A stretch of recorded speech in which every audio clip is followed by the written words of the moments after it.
this is a hack for everybody listening. Twitter has been such a great business meetup, more so than LinkedIn to me, because it's a real conversation. For years, I've used Twitter in this way, not hiring people, but meeting people in the industry that I want to meet. So just a little side note there. And I mean, you were working a job at a heating fuel company. So the college experience at that point, even if I saw it, and I don't think we did a resume. Did we do a resume? I don't think we did. So at all, I think it was just your initiative of like, one, I was so impressed that you jumped on a phone call that night, like at 7:00, after dinner time. You were like ready to go, super engaged. We chatted early Saturday morning on a Zoom or whatever, and then you came to the office. Like that stuff to me, running a business, is way more impressive than your resume. And I know for a fact that even if it came up that you went to the school, you were just working a job non-related to, so I would completely discount the schooling at that point in my mind. And here's why. And so this is part B of this whole, and then we're going to get into like how we're creating content and the setup and all that stuff.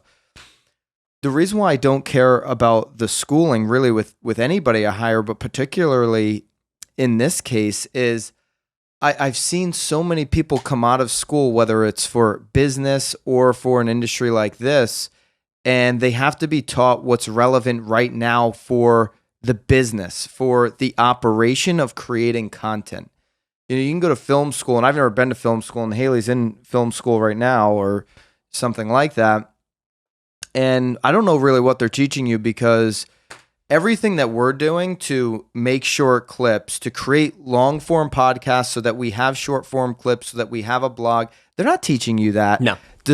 Dissemination of content. This is what Gary Vee started doing basically, and this is what every business needs, is this social presence that is speaking, yes, to the algorithms, but the way people want to consume content on platforms, TikTok, Instagram, YouTube, etc.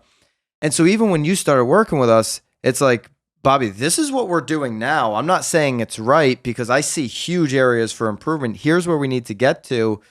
And there was a lot of learning we made adjustments probably every single week over the first 6 to 12 months. I mean, we've been going at it for 18 months. What foundation did that give you? What kind of relevance to what we're doing today did that have? Where was the school? All of that. Break it down. So it was New York Film Academy. And sounds fancy. Sounds super fancy. I have a really nice backpack and sweatshirt from there, but that's about it. Nothing that I learned there. So the joke I make all the time is I spent money on film school, but learned everything that I use day to day from, oddly enough, cold calling and Peter McKinnon on YouTube, right? Mm-hmm. Like, so more education from for free, a content creator on YouTube. Yep, 100%. And you learn by doing, right? So in that 18 months, we've iterated and sort of, our mantra here is get a little bit better every day, because it's, okay, how do we tweak the sound? How do we tweak the camera? What is the best angle? What is the best content output? And I'm pretty anal about all of it. And it's the best way to be. Like, we say all the time, like, this is a great work environment, but it's not a work environment for everybody, because we hold each other accountable for, hey, that shot was good, but it wasn't great. How do we get it to be great, kind of thing? Like, how do we optimize the content so that it is, every time we put something out, there's, nothing left on the field, right?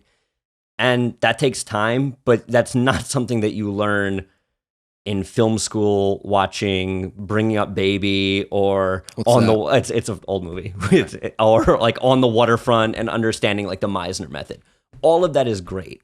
The one thing I did take from film school though, and I use more now when we're doing our agent clips, is being able to speak multiple production languages, right? So the thing I actually thought was great was they had the directors, because there was a directing major, there was an acting major, they had the directors take acting classes, right? Because it's very hard to ask something of someone in terms of a finished product if you're not able to communicate that with them, right?